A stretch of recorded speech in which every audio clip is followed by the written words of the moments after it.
Hello সবাইকে, আশা করি সবাই ভালো আছেন। আজকের এই ভিডিওতে আমরা ফ্রিল্যান্সিং নিয়ে যা কিছু জানার আছে পুরো পৃথিবীতে সব কিছু জানার চেষ্টা করব। ফ্রিল্যান্সিং কিভাবে করে, ফ্রিল্যান্সিং করে কিভাবে মাসে 5-10 হাজার ডলার আয় করা যেতে পারে, ফ্রিল্যান্সিং শুরু করবো কেমনে, কোথায় যাব, কাজ পাবো কেমনে, কে কাজ দিবে, কেন কাজ দিবে, ফ্রিল্যান্সিং কী জিনিস, করে কি হবে, না করলে কি হবে, লাভ কি, ক্ষতি কি, মোটামুটিভাবে যা কিছু জানার আছে ফ্রিল্যান্সিংয়ের ব্যাপারে সব কিছু আমরা জানার চেষ্টা করবো এই একটা ভিডিওতে। ভিডিওটা একটু বড় হবে এই কারণে আমি নিচে টাইম স্ট্যাম্প দিয়ে দেবো, যারা ইউটিউবে দেখবেন তাদের জন্য। যারা ইউটিউবে দেখছেন না তারা টাইম স্ট্যাম্প ব্যবহার করতে পারবেন না, কিছু করার নাই। আপনারা একটু টেনে টেনে কষ্ট করে অন্য যেখানেই দেখছেন, ফেসবুকে দেখছেন হয়তো, সেখানে আপনারা একটু কষ্ট করে টেনে টেনে দেখবেন।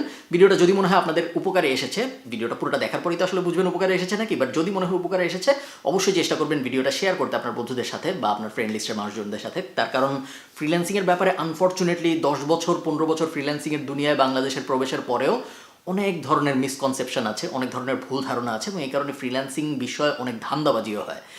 চলেন শুরু করি ভিডিওটা। ফ্রিল্যান্সিং শিখতে হলে অবশ্যই ভালো গিটার বাজাতে পারতে হবে। যে ভালো গিটার বাজাতে পারে না সে কখনোই ভালো ফ্রিল্যান্সার হতে পারে না, ইটস আ ফ্যাক্ট। ফ্রিল্যান্সিং কী জিনিস এটা আমরা সবাই জানি তো, তাই না? যারা জানেন না তাদেরকে আমি একদম সহজ করে বোঝাই দিচ্ছি। ফ্রিল্যান্সিং বোঝা কোনো জটিল ব্যাপার না। আপনি একটা জিনিস চিন্তা করেন, বাংলাদেশকে কেন গার্মেন্টস শিল্পে এত উন্নত বলা হয়? এটা বলার কারণ হলো বাংলাদেশে খুব কম দামে গার্মেন্টস বানায় বাংলাদেশ এক্সপোর্ট করতে পারে। গার্মেন্টস বলতে আমি জামা কাপড় বোঝাচ্ছি। সো ধরেন কথার কথা, এই যে জামাটা আমি পরে আছি, এই জামাটার গায়ে বিড়ালের লোম লেগে আছে। এখন এই জামাটা আমি H&M থেকে কিনেছিলাম, আমার হয়তো 15 ইউরো খরচ হয়েছিল জামাটা কিনতে। 15 ইউরো মানে 1500 টাকা। H&M এর এই জামাটা বানাইতে $1 খরচ হওয়ার কথা না, 1 ইউরো খরচ হওয়ার কথা না। কেন? তার কারণ H&M জামাটা আয়ারল্যান্ডে বসে বানায় নাই। H&M এরকম লাখ লাখ জামা বাংলাদেশ টাইপ দেশ থেকে বানায় জাহাজে করে নিয়ে আসছে। যেই বাংলাদেশের গার্মেন্টসটা এই জামাটা বানিয়ে দিয়েছে, ওই বাংলাদেশের গার্মেন্টসটা একটা ফ্রিল্যান্সার। H&M বাংলাদেশ থেকে এই জামাটা বানায় নিয়ে আসছে। H&M এই জামাটা আউটসোর্স করেছে, অন্য আর একটা দেশ থেকে সোর্স করে নিয়ে আসছে। বোঝাতে পারছি আমি আপনাকে? ওটা হলো আউটসোর্সিং। আর বাংলাদেশের গার্মেন্টসটা যেটা করলো, উনার পার্সপেক্টিভ থেকে চিন্তা করলে এই জিনিসটা ফ্রিল্যান্সিং। এই সেম ব্যাপারটা আগে শুধু ফিজিক্যাল গুডস নিয়ে করা যেত, যে জিনিসগুলো ধরা ছোঁয়া যায় ওই জিনিসগুলো নিয়ে করা যেত। আমার পেঁয়াজ দরকার, আমি অমুক দেশ থেকে যে দেশে পেঁয়াজ সস্তা নিয়ে আসলাম। আমার জামা দরকার, আমি দেখলাম কোন দেশে জামা আসলে সস্তায় বানানো যায়, কোন দেশে লেবারের খরচ কম, ওই দেশ থেকে আমি সস্তায় জামা নিয়ে আসলাম। ইন্টারনেটের পেনিট্রেশনের পরে সুবিধাটা যেটা হয়েছে, এই জিনিসটা এখন ডিজিটাল জিনিসপত্র নিয়েও করা যায়। আগে যদি অনেক আগে একসময় যদি আমার ওয়েবসাইট দরকার হইতো, আমি আয়ারল্যান্ডে বসে আছি, আমার একটা ওয়েবসাইট দরকার, আমার আয়ারল্যান্ডেরই একজনকে খুঁজে বের করতে হইতো যে আমাকে ওয়েবসাইটটা বানায় দিবে। আমার একটা লোগো দরকার, আমার একটা এক্সেলের কাজে হেল্প দরকার, আমার একটা মাইক্রোসফট ওয়ার্ডে কিছু একটা লেখা দরকার, আমার আশপাশে যারা আছে তাদেরকেই আমার খুঁজে বের করতে হইতো যারা ওই কাজে এক্সপার্ট। আমার একটা গেম বানানো দরকার, ইউ গেট দ্য আইডিয়া। আমার আশপাশের কোনো একটা মানুষকে খুঁজে বের করতে হইতো যে আমাকে এই কাজটা করে দিবে। ইন্টারনেট পেনিট্রেশনের সুবিধাটা যেটা হয়েছে, এখন আমার আশপাশের মানুষের উপর আমার আর নির্ভর করতে হচ্ছে না। ফিজিক্যাল ওয়ার্ল্ডে ওই যে যেভাবে H&M বাংলাদেশ থেকে জাহাজে করে গার্মেন্টস এনে H&M আয়ারল্যান্ডে বিক্রি করতো, ওই একইভাবে এখন আমরা ডিজিটাল ওয়ার্ল্ডে চাইলেই আমার যদি একটা ওয়েবসাইট দরকার হয়, আমি আয়ারল্যান্ডের একজনকে না খুঁজে রাঙামাটির একজনকে খুঁজে বের করতে পারি যে আমাকে ওয়েবসাইট বানায় দিবে। আমার লাভ কি? H&M এর লাভ কি? কম দামে পাচ্ছে। আমার লাভও সেম। আমি যখন তৃতীয় বিশ্ব থেকে বা দ্বিতীয় বিশ্ব থেকে একজনকে দিয়ে আমার ওই সেম কাজটা করাবো, ওই কাজটা করাইতে আমার প্রথম বিশ্বে যেই ধরনের খরচ হইতো, তৃতীয় বিশ্বে তার থেকে 10 ভাগের 1 ভাগ, 15 ভাগের 1 ভাগ খরচ হবে। আপনি নর্মালি চিন্তা করেন, আমার যদি আজকে একটা ওয়েবসাইট বানানোর দরকার হয়, আমি যদি আয়ারল্যান্ডের একটা এজেন্সিকে হায়ার করি ওয়েবসাইট বানানোর জন্য, আমার কাছ থেকে হয়তো 5000 ইউরো নেবে। কিন্তু এই সেম ওয়েবসাইট আমি যদি একটা ইন্ডিয়ান কোম্পানিকে হায়ার করি বা আমি যদি একটা বাংলাদেশি কোম্পানিকে হায়ার করি, তাহলে হয়তো আমি 1000 ইউরোতে ওটা করায় ফেলতে পারবো। এই ব্যাপারটা ওই যে বাংলাদেশের যে লোকটা আমাকে করে দিচ্ছে সেম ওয়েবসাইটটা, ওই বাংলাদেশি লোকটা ফ্রিল্যান্সার, আর আমি এই ক্ষেত্রে আউটসোর্স করতেছি ওয়েবসাইটটা। বোঝা গেছে ফ্রিল্যান্সিং কী জিনিস এবং আউটসোর্সিং কী জিনিস? চলেন আমরা কম্পিউটারে যাই, আমাদের আরও অনেক কিছু দেখতে হবে।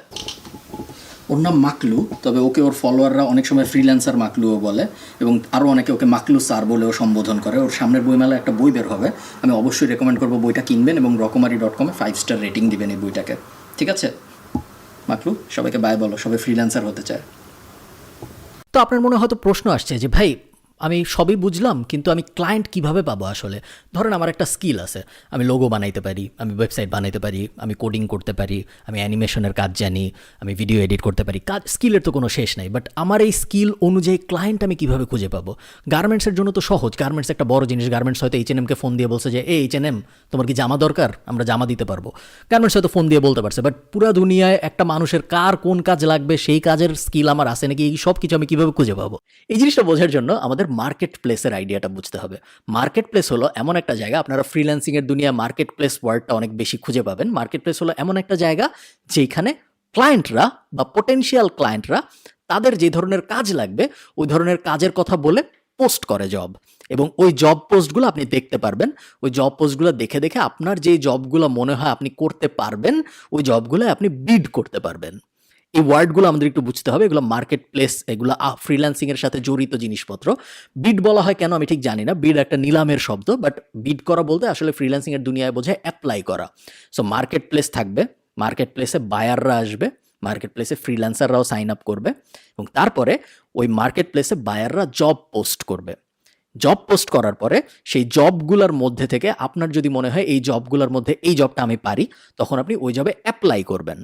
অ্যাপ্লাই যখন আপনি করবেন, তখন ওই অ্যাপ্লিকেশনের ভিতরে আপনি বর্ণনা করবেন যে কেন আমি পারি, নর্মাল জব অ্যাপ্লাই করার মতো একটা ব্যাপার।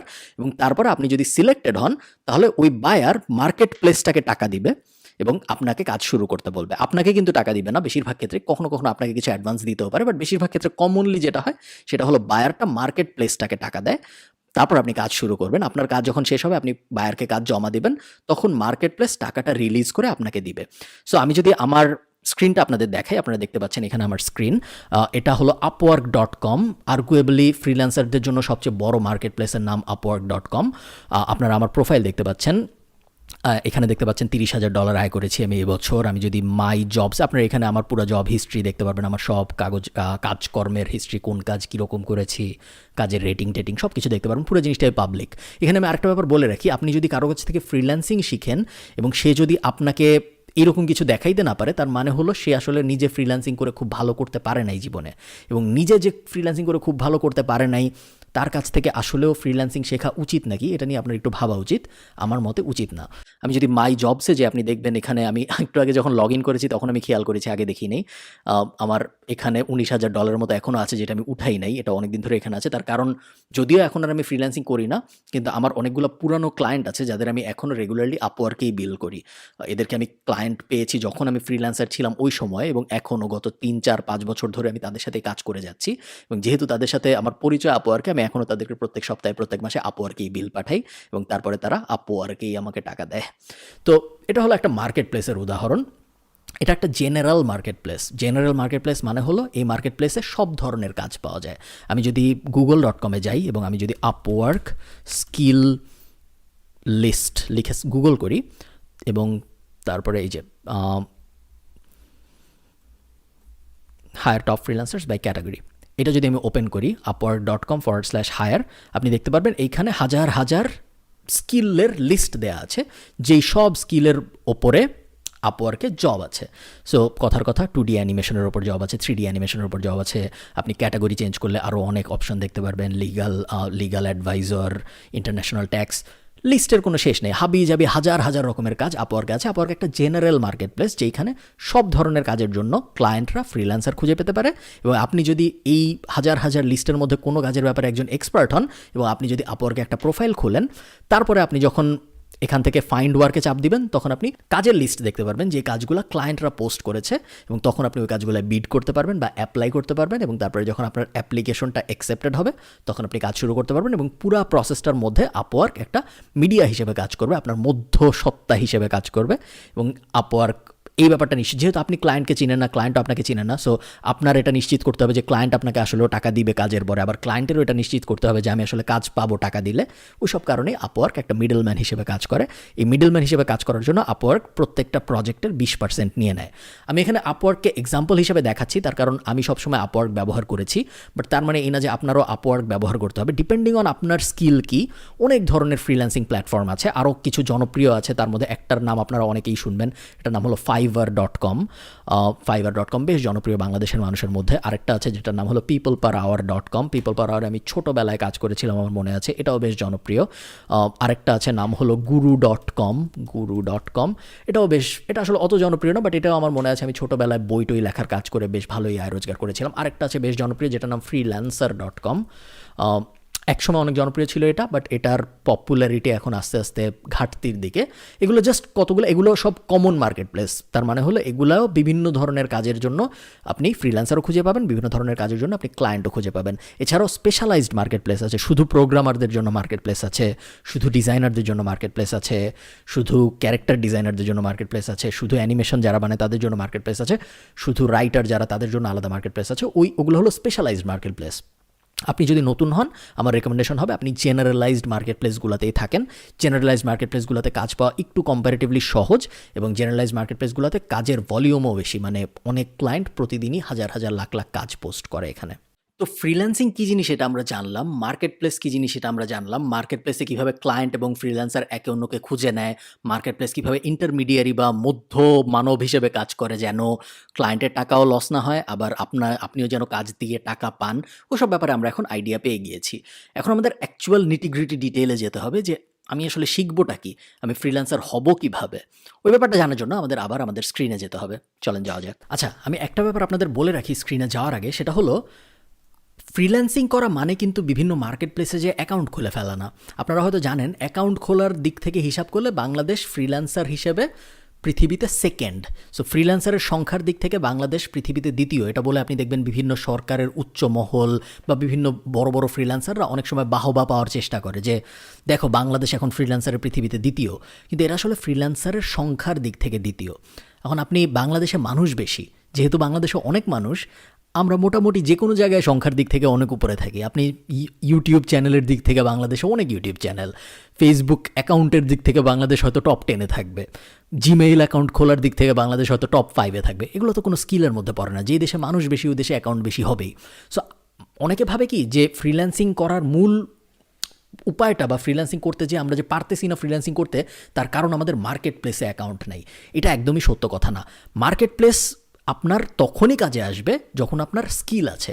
যদি আপনার স্কিল না থাকে, আপনি হাজার হাজার লাখ লাখ মার্কেট প্লেসে যে অ্যাকাউন্ট খুলে রাখলে, এরকম upwork.com-এর মতো লাখ লাখ জায়গায় যে অ্যাকাউন্ট খুলে রাখলে আপনার কোনো লাভ নাই।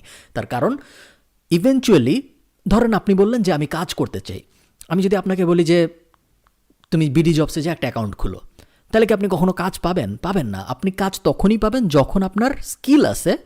তারপরে যে আপনি যখন বিডি জবসে অ্যাকাউন্ট খুলবেন, তখন যখন আপনি জবে অ্যাপ্লাই করবেন, তখন আপনি ওই অ্যাপ্লিকেশনগুলোর রেসপন্স পাবেন। যদি আপনার স্কিল না থাকে এবং আপনি যদি প্রথম স্টেপটাই যদি হয় যে আমি বিডি জবসে যে অ্যাকাউন্ট খুলবো, এবং জন্মের পরেই যদি আমরা বাচ্চাকে বিডি জবসে অ্যাকাউন্ট খোলাই দেই, তার bachelor degree, masters degree, school college সব কিছু বাদ দিয়ে, ওই বাচ্চা তো কখনো চাকরি পাবে না, তাই না? একইভাবে আপনি যখন ফ্রিল্যান্সিং হিসেবে আপনার ক্যারিয়ার শুরু করতেছেন, প্রথম স্টেপ upwork.com বা fiverr.com এইসব জায়গায় যে অ্যাকাউন্ট খোলা না। প্রথম স্টেপ হলো অ্যাকচুয়াল স্কিল অ্যাকোয়ার করা, অ্যাকচুয়াল স্কিল অর্জন করা।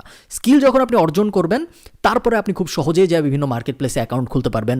অনেক যদি স্কিলড হয়ে যান, তখন হয়তো আপনার মার্কেট প্লেস লাগবেই না। আপনি ওগুলো নিয়ে আমরা আরেকটা ভিডিওতে আরও ডিটেলে কথাবার্তা বলবো। বাট অনেক স্কিল হয়ে গেলে, যেমন আমার কিন্তু মার্কেট প্লেস এখন আর লাগে না, ক্লায়েন্টরাই আমার কাছে আসে, আমার যেতে হয় না ক্লায়েন্টদের কাছে। তো প্রথম স্টেপ যেটা, সেটা হলো আমাদের অবশ্যই স্কিল অর্জন করতে হবে। স্কিল অর্জন করার জন্য আমি যে লিঙ্কটায় যাব, সেটা হলো upwork.com/hire। এখানে গেলে আপনারা দেখতে পারবেন যে টাইপস অফ ওয়ার্ক আছে, any type of work, development and IT, design and creative, finance and accounting, admin and customer support, engineering and architecture, legal, sales and marketing, আর রাইটিং অ্যান্ড ট্রান্সলেশন।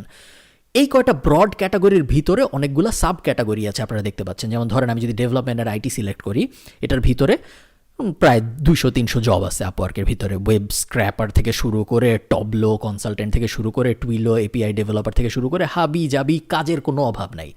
এটা আমি আপনাদের এই জন্য দেখাচ্ছি, তার কারণ অনেকে আছে যারা জানে তারা কি শিখতে চায়। অনেকে আছে যে আমার লিখতে ভালো লাগে, আমি রাইটার হতে চাই, আমি রাইটার হয়ে ফ্রিল্যান্সিং করব। অনেকে ভাবে যে আমার ফটো এডিট করতে ভালো লাগে, আমি ফটো এডিটর হিসেবে ফ্রিল্যান্সিং করব। অনেকে ভাবে যে আমি ইলাস্ট্রেশন নিয়ে কাজকর্ম করব। যে দেখেন আমার এখানে একটা ইলাস্ট্রেশন করা আছে, বার্টোজ, আমরা একটা বাগ বানানোর চেষ্টা করছিলাম। অনেকে ভাবে যে আমরা ইলাস্ট্রেশন নিয়ে কাজ করব, ইলাস্ট্রেশন করে আমরা ফ্রিল্যান্সার হব ইলাস্ট্রেটর হিসেবে। আপনি যদি অলরেডি জানেন আপনি কী নিয়ে ফ্রিল্যান্সিং করতে চান, তাহলে এই স্টেপটা আপনার জন্য না। এই স্টেপটা তাদের জন্য যারা জানে না তারা কী নিয়ে ফ্রিল্যান্সিং করবে। সো আমি ধরে নিচ্ছি আপনি জানেন না আপনি কী নিয়ে ফ্রিল্যান্সিং করবেন, আপনি ভাবতেছেন যে কী নিয়ে ফ্রিল্যান্সিং করা যায়। আমি এই লিঙ্কটায় আসবো। এই লিঙ্কটা আসার পরে আমি এখান থেকে একটা ব্রড ক্যাটাগরি সিলেক্ট করব। এই 7টা যে ক্যাটাগরি আছে, ডেভেলপমেন্ট, ডিজাইন ইত্যাদি ইত্যাদি, এগুলোর মধ্যে থেকে আমি একটা ব্রড ক্যাটাগরি সিলেক্ট করবো, যেই ক্যাটাগরিতে আমার একটু আগ্রহ আছে। সো কথার কথা ধরেন আমি admin and customer support select করলাম। আমি ধরে নিলাম অ্যাডমিন অ্যান্ড কাস্টমার সাপোর্টে আমার আগ্রহ আছে। নেক্সট কাজ, অ্যাডমিন অ্যান্ড কাস্টমার সাপোর্টের ভিতরে আমি 38টা সাব সেগমেন্ট দেখতে পাচ্ছি। এখন আমার চিন্তা করতে হবে এগুলোর কোনটার ভিতরে আমার আগ্রহ আছে। ধরেন আমি ঠিক করলাম আমার ট্রান্সক্রিপশনের উপরে আগ্রহ আছে, বা আমি আরও সহজ কিছু ধরি, ধরেন এক্সেল এক্সপার্ট, এটা আমি সিলেক্ট করলাম। এক্সেল এক্সপার্ট আমি যখন সিলেক্ট করবো আমি ফ্রিল্যান্সারদের দেখতে পারবো যেই ফ্রিল্যান্সাররা এক্সেল এক্সপার্ট হিসেবে খুব ভালো করতেছে এখন আপওয়ার্কের ভিতরে। এখন আমি যেটা করব, আমি সি মোরে ক্লিক করবো। আমি অনেকগুলো জব যে ফিল আপ করেছে অলরেডি এরকম একজনের প্রোফাইল খুঁজতে চাই। সো এই যে সাবুকে, উনি 111টা জব ফিল আপ করেছে আমি দেখতে পাচ্ছি, মানে উনি 111টা প্রজেক্টে কাজ করেছে এ পর্যন্ত। সো আমি যদি সি মোরে ক্লিক করি, সি মোরে ক্লিক করলে ওনার প্রোফাইলটা ওপেন হবে। একটু আগে আমি ভিডিওর শুরুতে যেরকম আমার প্রোফাইল ওপেন করে দেখাচ্ছিলাম সেরকম আমরা সাবু কুমারের প্রোফাইলটা ওপেন করলাম। এখন উনি $10,000 আয় করেছে এখন পর্যন্ত, এবং কত ডলার আয় করেছে এটা আমাদের দেখতে হবে। তার কারণ আমরা জানতে চাই যে স্কিলটা আমরা সিলেক্ট করতেছি ওই স্কিলে অলরেডি সাকসেসফুল ফ্রিল্যান্সার আছে নাকি। যদি আমরা দেখি যে স্কিলটা আমরা সিলেক্ট করছি ওই স্কিলের ভিতরে মাত্র 5টা ফ্রিল্যান্সার আছে, তাদের কেউই $500 বেশি আয় করে নেই, তাহলে ওই স্কিলটা সিলেক্ট করা উচিত হবে না, কারণ ওই স্কিলের ভিতরে হয়তো এনাফ কাজই নেই।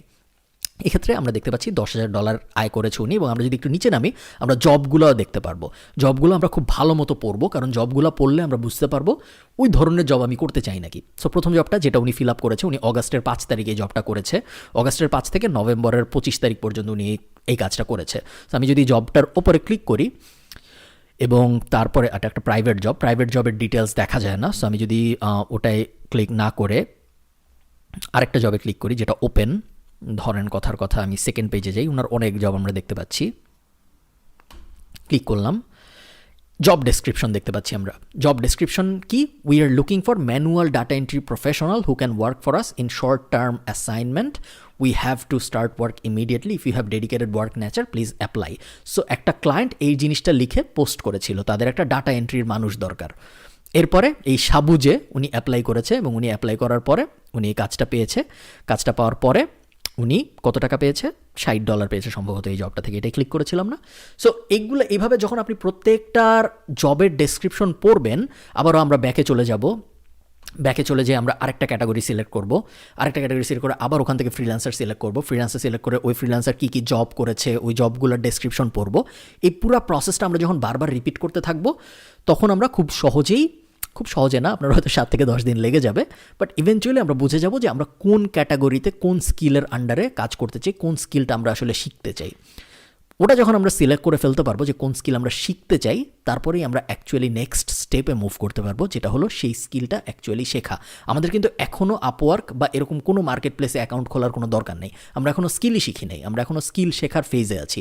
আমরা মার্কেট প্লেসের ভিতরে গিয়েছি, আমরা মার্কেট প্লেসে রিসার্চ করছি, তার কারণ আমরা জিনিসটা টপ ডাউন স্টাইলে করতে চাই। আমরা আগে দেখতে চাই কী কী জবের ডিমান্ড আছে, তারপর ওখান থেকে ব্যাক ট্র্যাকে এসে ওই জিনিসগুলো শিখতে চাই। উল্টা না, অনেকে আছে আমরা আগে শিখি তারপর যাই দেখি আপওয়ার্কে ওই রিলেটেড কোনো কাজই নেই, তখন তো আমাদের পুরো শেখাটাই ওয়ার্থলেস হয়ে গেল, তাই না? সো আমরা উল্টাভাবে করবো, আমরা আগে আপওয়ার্কে যাব, বা আপওয়ার্কে যেতে হবে তা না, আপনি সেম কাজ ফাইবারে যেও করতে পারেন, যে কোনো মার্কেট প্লেসে যে আপনি করতে পারেন। দেখেন এই যে উপরে গ্রাফিক ডিজাইন, ডিজিটাল মার্কেটিং, বিভিন্ন ক্যাটাগরি আছে, ক্যাটাগরির ভিতরে সাব ক্যাটাগরি আছে, ওই সাব ক্যাটাগরির কোনো একটা যদি আপনি সিলেক্ট করেন তাহলে ওই সাব ক্যাটাগরির ভিতরে বিভিন্ন গিগ দেখতে পারবেন আপনি। এটা 22টা বিক্রি হয়েছে, এটা 205টা বিক্রি হয়েছে, এটার 71টা বিক্রি হয়েছে। সো আমরা বুঝতে পারি মোটামুটিভাবে কভার লেটারের একটা ডিমান্ড আছে মার্কেটে। এই ব্যাপারটা বোঝা জরুরি যে কোন জিনিসের ডিমান্ড আছে মার্কেটে। না বুঝে আমরা হঠাৎ করেই যদি একটা জিনিস শেখা শুরু করি, ওইটা আমার বড় ভাই শিখছে দেখে বা ওই বিষয়ে কোচিং আছে দেখে, এবং তারপরে যখন আমরা সব শেখা শেষ করে আপওয়ার্ক বা এরকম মার্কেট প্লেসে কাজ করতে যাব, তখন যখন আমরা দেখবো কাজ নাই, তখন কিন্তু আমাদের পুরো ব্যাপারটা হতাশার জীবন হয়ে যাবে। ওটা করা যাবে না। অ্যাকচুয়াল স্কিল কী শিখবো এটা আমরা এখন ডিসাইড করে ফেললাম। নেক্সট স্টেপ হলো ওই স্কিলটা অ্যাকচুয়ালি শেখা। এটা সবচেয়ে গুরুত্বপূর্ণ স্টেজ। এই স্টেজ যদি ঠিক মতো না হয় তাহলে অন্য কোনো কিছুর কোনো মানে নেই। অনেক মানুষ আছে যাদের সব কটা ফ্রিল্যান্সিং মার্কেট প্লেসে অ্যাকাউন্ট আছে, বাট তাদের অ্যাকচুয়াল স্কিলটাই নেই, এই কারণে তাদের কোনো আয় রোজগার নেই। অনেকে আছে অল্প একটু কাজ পারে, হাজার মার্কেট প্লেসে অ্যাকাউন্ট, কিন্তু তাদের মাসে ইনকাম দেখা যায় $50 ক্রস করে না। $50 বা $100 আয় করার জন্য ফ্রিল্যান্সিং করার কোনো দরকার নেই। $100 মানে মাত্র 8,000 টাকা। 8,000 টাকা আয়ের জন্য ফ্রিল্যান্সিং করে কোনো লাভ নেই। 8,000 টাকা আয়ের জন্য অন্য আরও অনেক ভালো ভালো উপায় আছে। যে কোনো ধরনের ব্যবসা, ফেসবুক কমার্সও শুরু করলে আপনি ফ্রিল্যান্সিংয়ের থেকে অনেক সহজে 8,000 টাকার ইকুইভ্যালেন্ট থেকে অনেক বেশি আয় করে ফেলতে পারবেন। যাও, আমি র্যান্ট শেষ করি। কোনো কিছু শেখার জন্য ফার্স্টেই আপনার যে কাজটা করতে হবে সেটা হলো আপনার নেইবারহুড এফেক্ট ফলো করতে হবে। নেইবারহুড এফেক্ট কী জিনিস? নেইবারহুড এফেক্টের মানে হলো আমরা যেখান থেকে ইনফরমেশন কনজিউম করি ওই জায়গায় আমরা যা শিখতে চাই তা আমরা অটোমেটিক্যালি প্লেস করে দিব, যেন নেক্সট টাইম আমরা যখন ওই জায়গায় যাব কনজিউম করতে কোনো কিছু, তখন আমরা যেন এই জিনিসটা ন্যাচারালি ওখানে পাই। আমি একটা এক্সাম্পল দিয়ে বলি, তাহলে আপনাদের বুঝতে খুব সুবিধা হবে। যেমন ধরেন আমি ঠিক করলাম আমি এক্সেলের কাজ শিখব। এখন আমি যেটা করব, আমি ইউটিউবে যাব, কিছু আজাইরা চ্যানেল আনসাবস্ক্রাইব করব এবং এক্সেল রিলেটেড কিছু চ্যানেলে সাবস্ক্রাইব করব।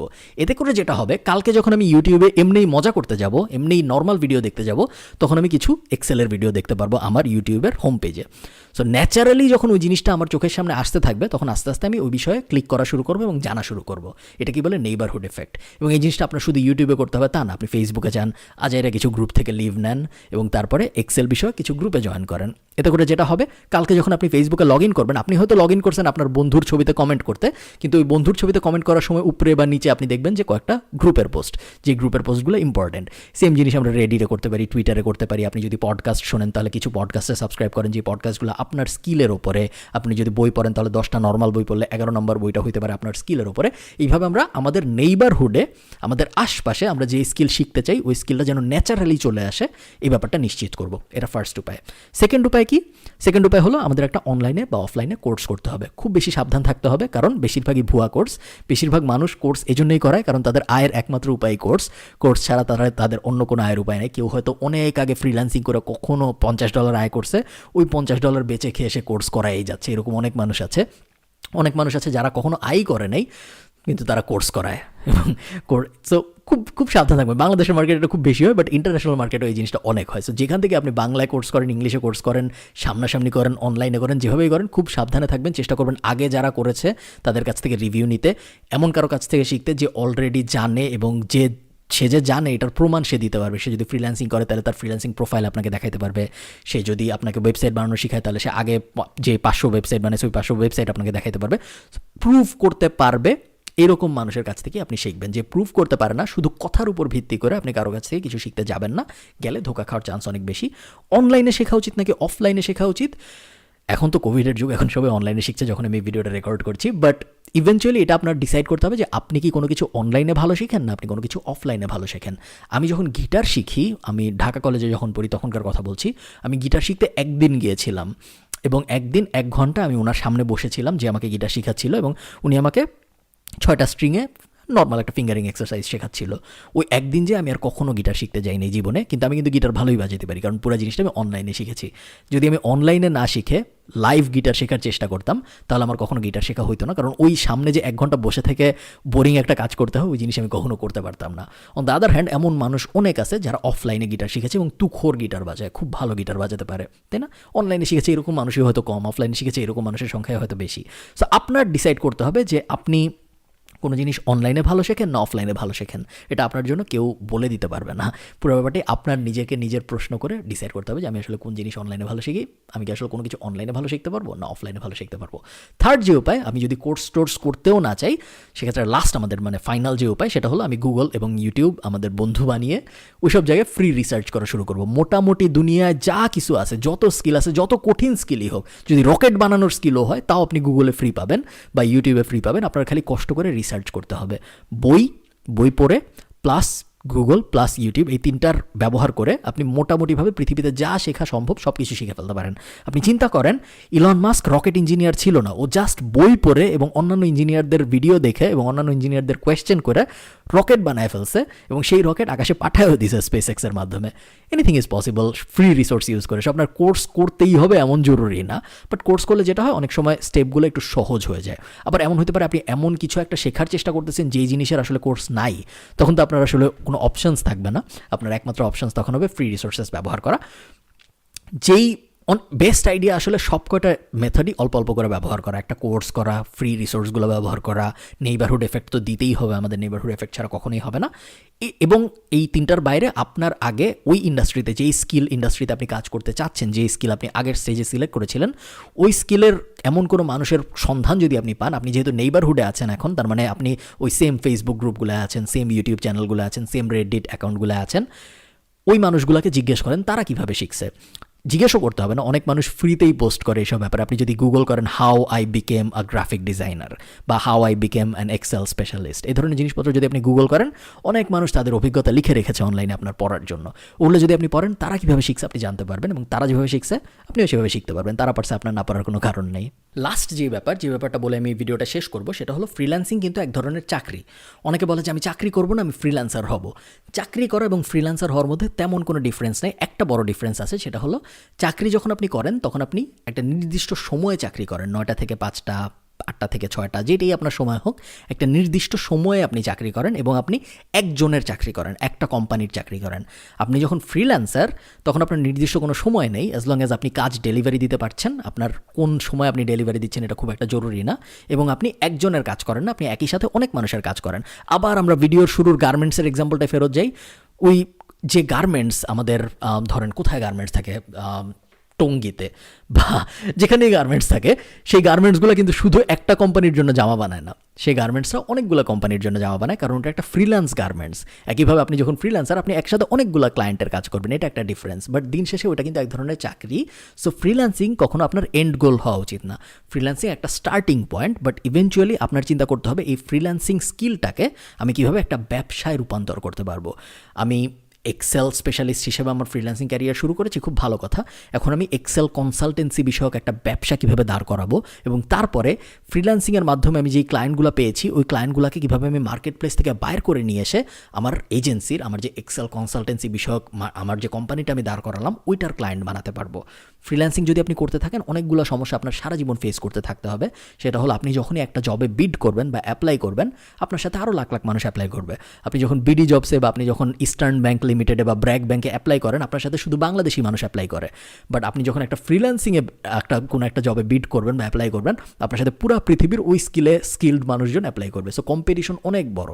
ওই কম্পিটিশনের মধ্যেই যদি আপনি বছরের পর বছর ফ্রিল্যান্সার হিসেবে থেকে যান, তাহলে আস্তে আস্তে আপনার ডিক্লাইন করা শুরু হবে এবং নতুন নতুন যারা আছে তারা রাইজ করা শুরু করবে। ওই জিনিস আপনি করতে চান না, ওই জিনিস করতে চাওয়ার কোনো কারণও নেই। এই কারণে যত তাড়াতাড়ি সম্ভব আপনার উচিত হবে ফ্রিল্যান্সার হিসেবে আপনার ক্যারিয়ার শুরু করতে, বাট ইভেনচুয়ালি ফ্রিল্যান্সিং থেকে বের হয়ে নিজের একটা কোম্পানি দাঁড় করায় ফেলতে। কোম্পানি কীভাবে দাঁড় করাইতে হবে, ফ্রিল্যান্সার থেকে মুভ করে কীভাবে এজেন্সি লাইফে চলে যেতে হবে, বা ফ্রিল্যান্সিং আমি যে স্কিলটা নিয়ে করতাম ওই স্কিলটাকেই কীভাবে আমি কনভার্ট করে একটা ব্যবসায় রূপান্তর করব, এই বিষয়ে আমি হয়তো অন্য কোনো একটা ভিডিওতে কথা বলবো। যদি আপনারা আসলেই চান আমাকে জানাবেন কমেন্টে।